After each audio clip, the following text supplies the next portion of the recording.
একটা ভয়ঙ্কর ছবি দিয়ে শুরু করব আপনাদের, যেখানে এই মুহূর্তে পাহাড়ে উত্তরাখণ্ডে প্রচুর পুণ্যার্থী। সেখানে এই ছবি একেবারে পাহাড় ভেঙে বন্ধ বদ্রীনাথ জাতীয় সড়ক, যেখানে পাহাড় থেকে ধস এবং সে ভয়ঙ্কর ভয়াবহ ধস এবং বিস্তীর্ণ অঞ্চল এই পাহাড়ের পুরো বন্ধ হয়ে গেছে এখনো পর্যন্ত। জি24 ঘন্টায় এক্সক্লুসিভ সেই ছবি আপনাদের দেখাচ্ছি, যেখানে বদ্রীনাথের পথে প্রচুর পুণ্যার্থী এখনো পর্যন্ত তারা আটকে পড়েছেন এবং পাহাড়ের বদ্রীনাথ যে জাতীয় সড়ক, বদ্রীনাথ যাওয়ার পথে মূল যে সড়ক তা বন্ধ। একেবারে সামনে থেকে সেই ছবি, ধসের মুহূর্তের সেই ছবি। এরকম বহু ধস পাহাড় ভেঙে ভেঙে পড়েছে এবং পুরো জাতীয় সড়কটাই বন্ধ হয়ে গিয়েছে বদ্রীনাথ যাওয়ার পথে। এই রাস্তা যেখানে কয়েক হাজারে পুণ্যার্থী উত্তরাখণ্ডে, এবং সেই ভিড় সামলাতে প্রশাসনকে রীতিমতো হিমশিম খেতে হচ্ছে।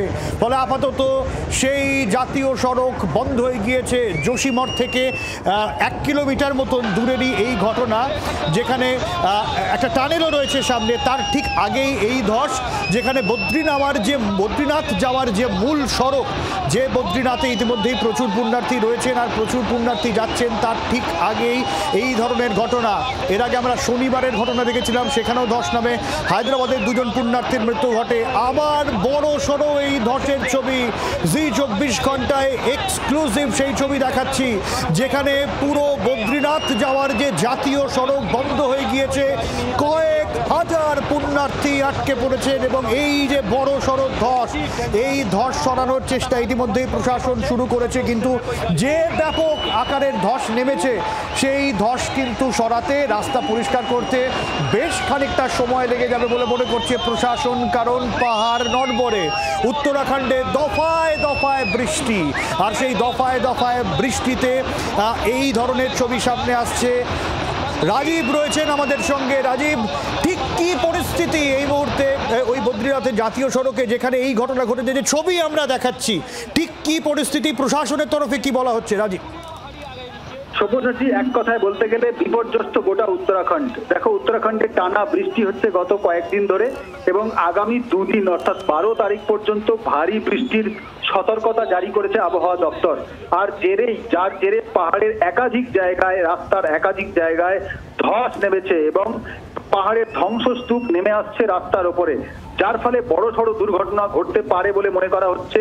যদিও এখনো পর্যন্ত প্রাণহানির কোনো খবর নেই এই দুর্ঘটনার জেরে, কিন্তু তোমাকে জানিয়ে রাখি সব্যসাচী যে একাধিক জায়গায় এবং পাউরি, চামোলি, রুদ্রপ্রয়াগ, উত্তরকাশী এবং উধম সিং নগর সহ একাধিক জায়গায় ধস নেমেছে এবং এখনো পর্যন্ত তো অন্তত 10টি জায়গায় বড় সড় ধসের খবর আসছে। এবং যে ধস গতকাল পর্যন্ত 5টি জায়গায় ছিল, আজ সেই ধস 10 জায়গায় হয়েছে। এবং শেষ ধসটি কিন্তু যোশীমঠের কাছে এই বদ্রীনাথ যে জাতীয় সড়ক, এবং তোমাকে জানিয়ে রাখি যে 4 ধাম যাত্রার জন্য অত্যন্ত গুরুত্বপূর্ণ এই বদ্রীনাথ জাতীয় সড়ক, সেই জাতীয় সড়ক একেবারেই অচল। এবং এই অচল হওয়ার কারণে, যেমনটা তুমি জানাচ্ছিলে দর্শকদের, যে বহু পুণ্যার্থী যারা দর্শনার্থী যারা ওই রাস্তা দিয়ে যান, তারা আটকে পড়েছেন সেখানে। এর ফলে এক নাগাড়ে বৃষ্টির জন্য গ্রামের রাস্তা, রাজ্য সড়ক, জাতীয় সড়ক সর্বত্র যান চলাচল একেবারে বন্ধ হয়ে গিয়েছে। এবং গোটা উত্তরাখণ্ডে 350টির বেশি রাস্তা বন্ধ, ছোট বড় সব মিলিয়ে যাবতীয় রাস্তা বন্ধ হয়ে গিয়েছে এই পাহাড়ে ধসের কারণে। যেহেতু পাহাড়ের ওপর থেকে ধস নেমে আসছে, তাই একটার পর একটা রাস্তা বন্ধ হয়ে গিয়েছে। নিচু থেকে একেবারে উঁচু পর্যন্ত মোট 387টি রাস্তা বন্ধ, যার ফলে সমগ্র উত্তরাখণ্ড একেবারে বলা যেতে পারে যে আটকে পড়েছে বলা যেতে পারে। রাজীব সঙ্গে থাকো। রাজীব গুরুত্বপূর্ণ তথ্য দিল, 300র বেশি রাস্তা এখনো পর্যন্ত বন্ধ হয়ে গিয়েছে। এবং ভাবুন, উত্তরাখণ্ডে এই সময় প্রচুর পর্যটক রয়েছেন, প্রচুর বাঙালি পর্যটক রয়েছেন, তারাও সেখানে আটকে আছে কিনা আপনাদের আরও আপডেট দেবো। পাতালগঙ্গা ল্যাংসি টানেল, সেই টানেলের কিছু আগেই যে ছবি আপনাদের দেখাচ্ছি, যেখানে এই বড় সড়ো ধস নামে 300টির বেশি রাস্তা এখনো পর্যন্ত বন্ধ রয়েছে। পিয়ালি আমাদের আরেক প্রতিনিধি আমাদের সঙ্গে রয়েছেন। রাজীব, তোমার কাছে আসছি, তবে তার আগে পিয়ালির কাছে কি আপডেট আছে জানবো। পিয়ালি। একেবারেই দেখো, যেহেতু এটা বদ্রীনাথ ন্যাশনাল হাইওয়ের ওপরেই এই বড়সড় ধস নেমেছে। একেবারে যে জায়গায় ঘটনাটা ঘটেছে সেটা হচ্ছে যে পাতালগঙ্গা ল্যান্সি চ্যানেল, সেখানটাতেই ঘটনা ঘটে। তার ফলে যেটা হয়েছে যে বড়সড় যেহেতু ধস, সেই কারণে একাধিক রাস্তা সেটা বন্ধ হয়ে গেছে। ফলে রাস্তা বন্ধ হয়ে যাওয়ার জন্য এই মুহূর্তে প্রচুর পর্যটক যারা সেখানে গিয়েছেন, যারা সেই সময় বেরিয়েছিলেন, 300-রও বেশি রাস্তা যেগুলো কানেক্টিং, সেই রাস্তাগুলো ব্লক হয়ে গেছে এবং তার ফলে যে একেবারে যান চলাচল সেটা বিপর্যস্ত হয়েছে এবং ন্যাশনাল হাইওয়ের একটা বড় অংশ কিন্তু এই মুহূর্তে বন্ধ রয়েছে। তার কারণ যেটা জানাচ্ছিলাম যে বদ্রীনাথ ন্যাশনাল হাইওয়ের ওপরেই যেহেতু ধসটা পড়েছে নেমেছে, সেই কারণেই কিন্তু একেবারে যাতায়াত সেটা বিপর্যস্ত হয়েছে। একদমই সঙ্গে থাকো পিয়ালি, সঙ্গে থাকো রাজীব, কারণ এখনো পর্যন্ত আমরা এই ধস কিন্তু যে ছবি আমরা আমাদের হাতে এসেছে এটা একেবারে সম্প্রতি ঘটে যাওয়া ঘটনা, কিন্তু এটা একটা বড় সড়ো ধসের ছবি আসছে। কিন্তু গত কয়েকদিন ধরেই বিভিন্ন জায়গায় ধসের ঘটনা ঘটছে, যেখানে আমি একবার জানিয়ে রাখবো যে ইনফরমেশন এখনো পর্যন্ত আমাদের কাছে এসেছে যে বালদৌড়া ব্রিজ, সেখানেও কিন্তু বিষ্ণুপ্রয়াগের কিছুটা আগে সেটাও বদ্রীনাথ ন্যাশনাল হাইওয়ে, সেখানে কিন্তু ধস নেমেছিল, যদিও সেই রাস্তা আবার খুলে দেওয়া হয়েছে। ফলে রাজীব, এইটা বোঝা যাচ্ছে যে এটা বড়সড় ধস। তার আগে অনেক ছোট ছোট ধসে কিন্তু বারবার আটকে যেতে হয়েছে পর্যটকদের, এবং এটা বড়সড় সতর্কতা বলা চলে যে কতটা নড়বড়ে হয়ে আছে গোটা উত্তরাখণ্ড। বৃষ্টির এখনো পর্যন্ত পূর্বাভাস রয়েছে, যদি আরো ভারী বৃষ্টি হয় রাজীব, এত পর্যটক, পরিস্থিতি তো ভয়ঙ্কর হতে পারে যদি এই আকারের ধস নামে। এবং লাকিলি ওই ধসে আজকের যে ছবি আমরা দেখাচ্ছি কেউ তাতে আহত হননি বা নিহত হননি এখনো পর্যন্ত। রাজীব, একেবারেই সব্যসাচী, দেখো আগামী দুদিন আরো ভারী বৃষ্টির সম্ভাবনা রয়েছে, যা ভাবাচ্ছে স্থানীয় প্রশাসনকে এবং রাজ্য সরকারকে। রাজ্যের মুখ্যমন্ত্রী পুষ্কর সিং ধামি তিনি নিজে হালদোয়ানি পৌঁছেছেন, বিভিন্ন জায়গায় তিনি ঘুরে দেখছেন এবং পরিস্থিতির উপর নজর রাখছেন। স্থানীয় প্রশাসনকে সতর্ক করা হয়েছে, কিন্তু ভিন রাজ্য থেকে, বাংলা থেকে, বিভিন্ন রাজ্য থেকে যে সমস্ত পর্যটক গিয়ে আটকে পড়েছেন তাদের মধ্যে একটা আতঙ্কের পরিস্থিতি তৈরি হয়েছে এবং এই আতঙ্ক কাটিয়ে তাদের সুস্থভাবে উদ্ধার করে বাড়িতে ফেরত পাঠানোর একটা বড় চ্যালেঞ্জ। তার কারণ আমি তোমাকে যেমনটা জানালাম যে ছোট বড় মিলিয়ে উত্তরাখণ্ড রাজ্যে এখনো পর্যন্ত 387টি রাস্তা বন্ধ হয়ে গিয়েছে, পুরোপুরি বন্ধ। সেই বন্ধ রাস্তা থেকে পাথর সরিয়ে রাস্তা পুনরায় চালু করানোর একটা বড় চ্যালেঞ্জ, আর সেই চ্যালেঞ্জের আরো বড় চ্যালেঞ্জ হয়ে দাঁড়াচ্ছে তার কারণ আগামী দুদিন আরো ভারী বৃষ্টি হবে। এই বৃষ্টির সতর্কতা রয়েছে ইতিমধ্যেই এবং সতর্কতা থাকার কারণে প্রশাসনের তরফ থেকে একেবারেই উদ্ধার কার্য চালানোর উপরে জোর দেওয়া হচ্ছে। এবং যে জায়গাটা আমরা দেখেছি যোশীমঠের ঘটনা, এর আগে আমরা দেখেছি বিস্তর ধস, সেই ধসের কারণে ভয়ঙ্কর অবস্থা তৈরি হয়েছিল। আর তারপর দেখা যাচ্ছে বদ্রীনাথ জাতীয় সড়ক, সেই জাতীয় সড়ক একেবারে স্তব্ধ। কিন্তু শুধুমাত্র জাতীয় সড়ক নয়, গ্রাম শহর ছোটখাটো এলাকার যাবতীয় রাস্তা, সেই রাস্তাগুলি বন্ধ হয়ে গিয়েছে এই ধসের কারণে। অর্থাৎ বলা যেতেই পারে সমগ্র উত্তরাখণ্ডের একটা বিস্তীর্ণ অংশ জুড়ে এই বৃষ্টির কারণে, এক নাগাড়ে বৃষ্টির কারণে ধস নামতে শুরু করেছে।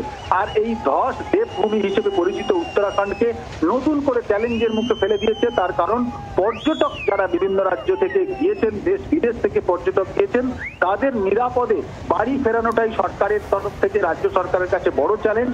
যেমনটা আমি আগে জানাচ্ছিলাম, পাউরি, চামোলি, রুদ্রপ্রয়াগ, উত্তরকাশী, উধমসিং নগরের কাছে হলুদ সতর্কতা জারি করা হয়েছে। আর ওই এলাকা দিয়েই কিন্তু মনে রাখতে হবে যে জাতীয় সড়ক, সেই জাতীয় সড়কটি বদ্রীনাথের বন্ধ হয়ে রয়েছে।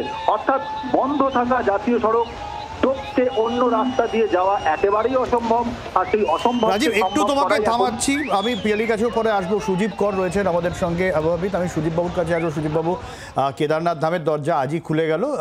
আমরা একটা ছবি সামনে এসেছিল যে মানুষের জ্যাম যদি হয় রাস্তায়, মানে মানুষকে বারবার আটকে যেতে হচ্ছে চারধাম যাত্রায়, এত পরিমাণ লোক হয়েছে, সরকার থেকে কিছুটা হলেও আটকাতে হয়েছে। এই পরিস্থিতি যখন পাহাড়ে এত লোক, আমরা উত্তরাখণ্ডে প্রত্যেক বছর দেখছি পরিস্থিতি খারাপ হচ্ছে, তার মধ্যে এই ধস, এ কিসের সংকেত?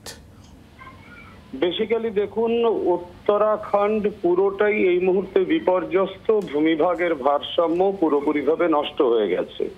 শুধুমাত্র চারধাম অঞ্চল নয়, সমগ্র যোশীমঠ থেকে বিস্তীর্ণ অঞ্চল কিন্তু এই একইভাবে ধসের কোপে। বেসিক্যালি দীর্ঘদিন ধরে এই অঞ্চলটাতে কোনো মনিটরিং করা হয়নি। ভূমিভাগ ধীরে ধীরে পরিবর্তিত হয়েছে, আবহবিকার প্রাপ্ত হয়েছে ভূমিভাগ, এবং যার ফলে এই অঞ্চলের শিলা প্রকৃতি অত্যন্ত দুর্বল হয়ে গেছে, যাদের এখন লোড ক্যারিং ক্যাপাসিটি বিন্দুমাত্র নেই। তাছাড়া যদি প্রচুর পরিমাণে যানবাহন ইত্যাদি চলাচল করে তাহলে সেখানে প্রচন্ড ভাইব্রেশনের ফলে এখান থেকে সারফেস বেসিক্যালি বিচ্ছিন্ন হয়ে নেমে আসছে। এই মুহূর্তে উত্তরাখণ্ডে ভারী বৃষ্টিপাত চলছে এবং সেই বৃষ্টিপাতের ফলে আলটিমেটলি সারফেসের লোড বেড়ে যাচ্ছে, যার ফলে সারফেস ধীরে ধীরে ভূমিভাগের ঢাল বরাবর নিচের দিকে নেমে আসছে। আমরা এই বিষয়টাকে অ্যাকচুয়ালি আমাদের ভাষায় বলি পুঞ্জিত ক্ষয়। এই পদ্ধতিটা যখন চলতে শুরু করে তখন বোঝা যায় যে সারফেস আর তার সাস্টেনেবিলিটি ধরে রাখতে পারছে না। কিন্তু সুদীপ বাবু, এই চারধাম প্রকল্প কেন্দ্র সরকারের স্বপ্নের প্রকল্প, মানে একেবারে ধর্মীয় স্থানগুলোকে জুড়ে দেওয়ার যে প্রকল্প, এই সব পাহাড়ের ওপর দিয়ে তো হচ্ছে কাজ। এটা বেসিক্যালি দেখুন একটা ফেলিওর প্রকল্প, একটা আনওয়াইজ ডেভেলপমেন্ট প্ল্যান। বেসিক্যালি এটা কোনো পরিকল্পনাই নয়। তার কারণ হচ্ছে চারধাম অঞ্চলের যে ভূগাঠনিক অবস্থা রয়েছে সেটা কোনোভাবে পর্যবেক্ষণ না করে এই ধরনের একটা পরিকল্পনা গ্রহণ করা হয়েছে, এবং তার ফলে আলটিমেটলি এই অবস্থাটা তৈরি হচ্ছে। যদি সত্যিকারে চারধাম প্রকল্প কখনো করা সম্ভব হয় তাহলে এটা ভেবে নেবেন যে আলটিমেটলি টোটাল অঞ্চলটাই ভেঙে ধসে সমভূমিতে পরিণত হবে। অর্থাৎ আলটিমেটলি এই অঞ্চলের ভূগাঠনিক বৈচিত্র্যের সাথে এই চারধাম প্রকল্পের বেসিক্যালি কিন্তু কোনো সায়েন্টিফিক সংযোগ নেই এবং সম্পূর্ণভাবে একটা ভুল পরিকল্পনার দ্বারা এটা করা হয়েছে। আমরা চোখে দেখে সারফেসকে প্ল্যান করে ফেলি অনেক সময়, কিন্তু বেসিক্যালি সারফেসের অভ্যন্তরে যে গঠন প্রকৃতি রয়েছে, সেখানে যে জলবাহী শিলাস্তরগুলো রয়েছে এবং তাদের যে লোড বিয়ারিং ক্যাপাসিটি, তাদের যে সাস্টেনেবিলিটি এবং সেই শিলার যে প্রতিনিয়ত পরিবর্তন, সেই বিষয়গুলো কোনোটাকেই আমরা খেয়াল না করে যদি কোনো পরিকল্পনা গ্রহণ করি তাহলে সেটা হিমালয় পার্বত্য অঞ্চলের এই অঞ্চলে কিন্তু বাস্তবিক ক্ষেত্রে কখনোই সম্ভব হবে না। তার কারণ আপনারা জানেন ভালো করে, এই অঞ্চলে বিশেষত রুদ্রপ্রয়াগ থেকে চামলি পর্যন্ত বিস্তীর্ণ একটা চ্যুতি রেখা রয়েছে এবং সেই চ্যুতি রেখার এক্সটেনশন রয়েছে বদ্রীনাথ পর্যন্ত, এবং তাছাড়া রয়েছে গঙ্গোত্রী এবং যমুনোত্রী। এই অঞ্চলটার মধ্যেও প্রচুর পরিমাণে চ্যুতি রেখা রয়েছে এবং এখানকার যে শিলা প্রকৃতি তারা হচ্ছে মূলত সিস্ট জাতীয়, যে শিলার ধারণ ক্ষমতা তুলনামূলকভাবে কম। দীর্ঘদিন ধরে এই অঞ্চলে গাঠনিক কার্যক্রমের ফলে সারফেস কিন্তু আস্তে আস্তে দুর্বল হয়ে যাচ্ছে। এই অঞ্চলের ভূমিরূপকে যদি ইনট্যাক্ট সেটা রাখা না যায় তাহলে কিন্তু ভবিষ্যতে। তাহলে সুদীপ বাবু, শেষ প্রশ্ন একটু আমি যেটা জানতে চাইবো, এই যে ছবি আমরা দেখাচ্ছি, একই সঙ্গে আমাদের জাতীয় সড়ক সিকিম যাওয়ার পথে প্রায় 12-13 দিন হয়ে গেল বন্ধ। এই যে আশঙ্কার কথা আপনি বলছেন, সেটা কি আমাদের দার্জিলিং, কালিম্পং বা সিকিমের ক্ষেত্রেও মানে এই বিষয়টা নয়, এই বিষয়টা দাঁড়াচ্ছে না? একই জিনিস। দার্জিলিং, কার্শিয়াং, কালিম্পং সম্পূর্ণভাবে বিচ্ছিন্ন হয়ে যাবে। গ্যাংটক যাওয়ার রাস্তাও বিচ্ছিন্ন হয়ে যাবে। কারণ আপনারা খেয়াল করে দেখুন, দীর্ঘদিন ধরে যে বৃষ্টিপাত চলছে তার সাথে সাথে বেসিক্যালি কিন্তু আমাদের মনিটরিং এর কোনো ব্যবস্থা নেই। আমরা উত্তরোত্তর কিন্তু বারবার ধস নামছে, ধস নামলে আবার সেখানে রাস্তা তৈরি করে ফেলে নতুন করে গাড়ি ঘোড়াকে চালাবার ব্যবস্থা করছি। ফলে এর সবকটাই হচ্ছে সারফেসের যে বেসিক যে একটা অবস্থা থাকে সেটাকে স্টাডি না করে এই ব্যবস্থা করা হচ্ছে। সুতরাং মানুষ তার সবসময় সুযোগ পাওয়ার চেষ্টা করবে, মানুষ তার সুযোগ সন্ধানের দ্বারা সবসময় প্রকৃতির উপরে হস্তক্ষেপ করার চেষ্টা করবে, এটাই স্বাভাবিক। কিন্তু প্রশাসনের উচিত ছিল অনেক আগে এটাকে যথেষ্ট দক্ষতা সহকারে এবং এই অঞ্চলটাকে রেস্ট্রিক্ট করে আলটিমেটলি সঠিক একটা পরিকল্পনা গ্রহণ করা। ফলে বেসিক্যালি সম্পূর্ণভাবে এটা ফেলিওর হতে চলেছে এবং আজকে আলটিমেটলি পশ্চিমবঙ্গ থেকে দার্জিলিং, গ্যাংটক, কার্শিয়াং, কালিম্পং এগুলো সবগুলোই কিন্তু দীর্ঘদিনের জন্য বিচ্ছিন্ন হয়ে পড়বে। অনেক ধন্যবাদ সুদীপ বাবু।